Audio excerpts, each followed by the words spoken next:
welcome, beautiful angels. I'm Flora. I'm a teacher of the online retreat of the Temple of Babylon, and I'm going to offer a crystal gridding class next Saturday.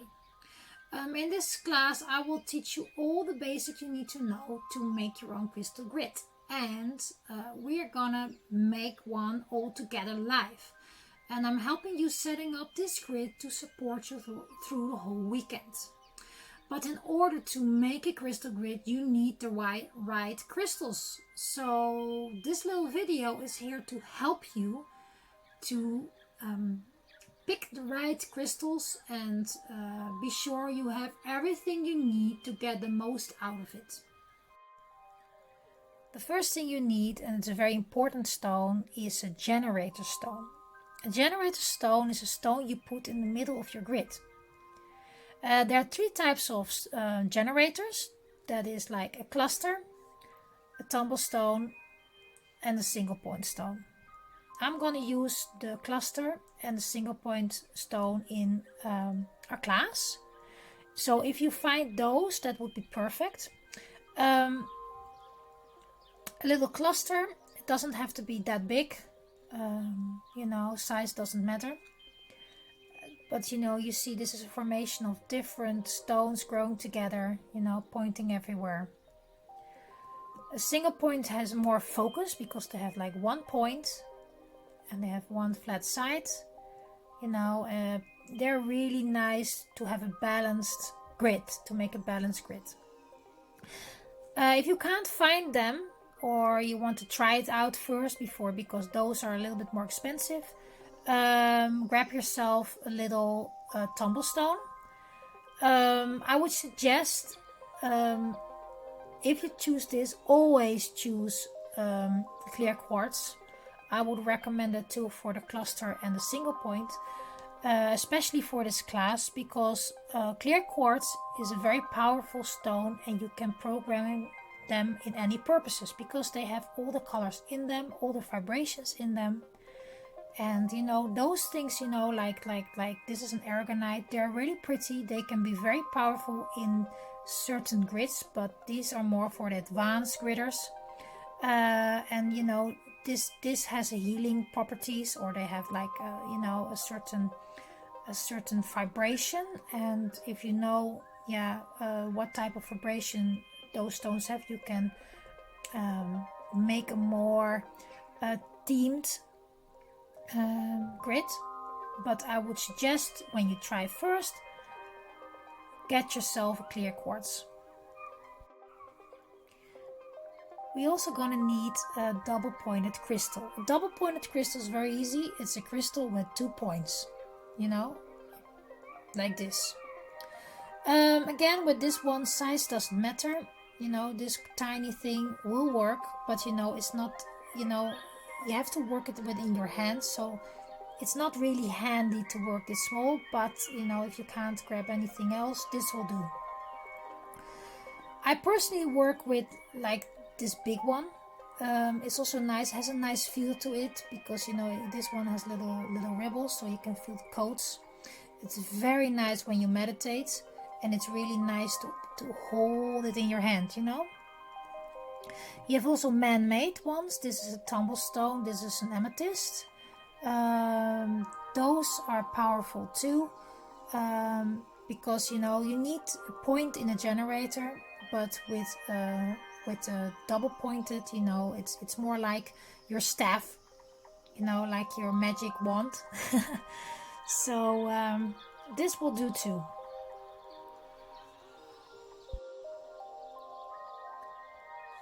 So the next thing you need are single pointed crystals. Although the generator is a single point, this one has a flat bottom, and you can put it with the point upwards. You can't do that with the single ones. They are long, they have 1 point, the other side is like cut off. You can find them anywhere. They're not that expensive. I often use the really tiny small ones. Again, size doesn't matter with those type of crystals. These are very, very powerful. They work beautiful. So grab as many as you want, at least 8. I would recommend more, because the more you have, the more creative you can be and the more you can get out of your grid. So yeah, try to find those. In the shops often you get a little sack with multiple in it, or buy them online. Yeah, make sure you have enough, at least 8. And now we get to the more creative side of grid making, personalizing your grid with different crystals. It's very important to choose your crystals wisely when you're making a grid. After this part of the video, I'm going to show you a little exercise how to determine which crystal you need to pick in that moment. I say in that moment because sometimes a stone doesn't suit you now, but can be very helpful in the future, because you change, the energy change, your surrounding change. You know, think about that. First, I'm going to tell you a little bit more about the types of crystals you can use. And I will start with the tumble stones. Tumble stones are stones that are polished in a big tumble, in a big washing machine, how you can call it. And they're sanding, and it makes them really, really smooth. This is a red jasper, very powerful stone. Here you got also tumbled stone. This is rose quartz. This is a stone about unconditional love. Very nice for healing grids. Very nice for forgiveness. Yeah, it's a stone you can use in almost any grid. It will support the whole grid. You have many other types. You can see here. You can look at the colors. It sometimes matches the chakras. This is blue. Blue is the throat chakra, so this is really good for communication. You can always ask me about stones, but you know, on the internet, you know, is full of explanations. There are also stones that are, I use often rough stones. This is a labradorite, a rough one. This is how they find them in nature, so they're not touched by humans. They're, you know, if you polish a stone, you know, there's a lot of energy put into the stone to get it polished. I love those because they're very powerful. They're not that pretty, but they're very powerful. And this is how you see a labradorite being polished. Look how beautiful.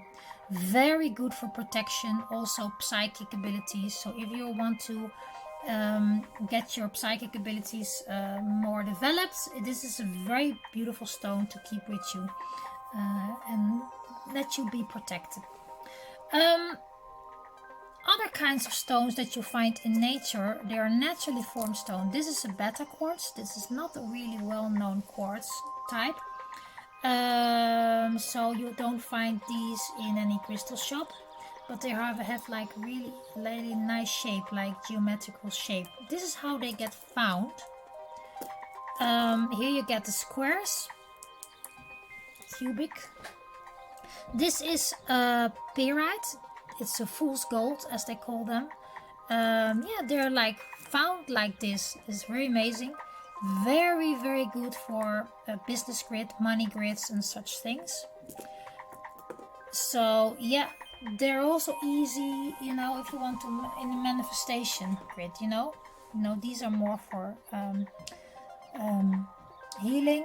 By the way, the beta quartz, it's about restoring DNA. So that's a wonderful stone too. These are Icelandic calcite. This is a way shower. You know, people find those like this in nature. So yeah, very pretty. Often a lot of people get attracted to the opalite stone, but I have to tell you about it. They're really nice. I love the color, you see. It has a really new earth energy color. So in the color itself, there lies the energy, not in the stone, because this is glass. This is man-made. They put in this glass certain particles that make it look like that. This is not opal. never was opal. But if you really want to have a powerful stone with this color of energy, I would, a real opal is very expensive, but a good alternative is this is a rainbow labradorite, or you can also use a white moonstone. Look, you can see it.